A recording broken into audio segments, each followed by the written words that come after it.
ನನಗೆ ಈಗ first ಮಾತಾಡ್ಬೇಕಂದ್ರೆ madam ಮೇಲೆ ಎದೆಲ್ಲ ಹೊಡಿತಾ ಇದೆ. ನನಗೆ ಫಸ್ಟ್ ಟೈಮ್ ವಿಜುವಲ್ಸ್ ಮೇಲ್ಗಡೆ ಬರ್ತಾ ಇದ್ದಿದ್ದು ಒಂದು 2-3 ದಿನದಿಂದ ನನಗೆ ನಿದ್ದೆನೂ ಬರ್ತಾ ಇರಲಿಲ್ಲ. ನನಗೇನು ಸಡನ್ ತಲೆಗೆ ಆ್ಯಕ್ಚುಲಿ ಏನು ಹೊಡಿತಾ ಇಲ್ಲ.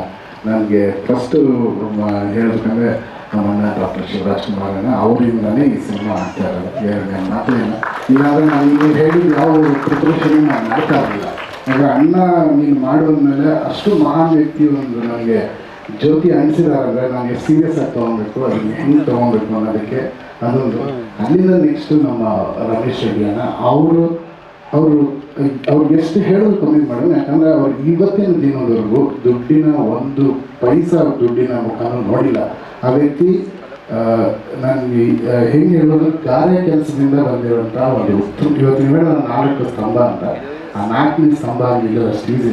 ಅವ್ರು ಎಲ್ಲಿಂದನೂ ಬಂದು ಇವತ್ತು ಈ ಸಿನಿಮಾಗೆ ಅವರು ಕಂಪ್ಲೀಟ್ ಫುಲ್ ಏನೇನಿದೆ ಎಲ್ಲವೂ ಕೊಟ್ಟಿದ್ದಾರೆ. ಇವತ್ತವ್ರಿಗೆ ಒಂದು ಪೈಸಾ ಇಲ್ಲ ಅಂತ ಹೇಳಿದ್ದಾರೆ.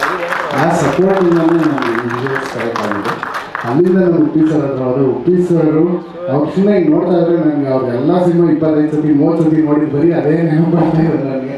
ಅವ್ರು ಫಸ್ಟ್ ಡೇ ಕೂತ್ಕೊಂಡು ಮಾತಾಡಿದ್ರೆ ಅವರು ಚೆನ್ನಾಗಿದ್ರು, ಮಾಡೋಣ ಗುರು ಅಂದ್ರಲ್ಲ, ಅದೊಂದು ದೊಡ್ಡ ಆಶೀರ್ವಾದ ಆಗುತ್ತೆ. ಅಲ್ಲಿಂದ ರಾಜ್ ಸರ್ ಅವ್ರನ್ನ ರಾಜು ಶೆಟ್ಟಿ ಅವ್ರನ್ನ ಫಸ್ಟ್ ಪ್ರೋಸೆಸ್ ಒಪ್ಸೋದು ತುಂಬ ಕಷ್ಟ. ಒಪ್ಸಾದ್ಮೇಲೆ ಮೋಸ್ಟ್ ಈಸಿಯೆಸ್ಟ್ ಆ್ಯಕ್ಟ್ ಅವ್ರು ಸೆಟ್ ಮೇಲೆ ಬಂದರೆ ಅವ್ರು ಎಲ್ಲನೂ ಈಸಿಯಾಗಿ ಹ್ಯಾಂಡಲ್ ಮಾಡೋದು ಅವರೇ ಮಾಡಿಬಿಡ್ತಾರೆ.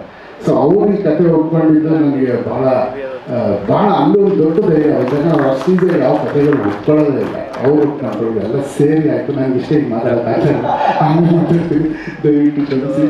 Thank you Satya sir. Thank you for beautiful visuals and support of visuals. Thank you.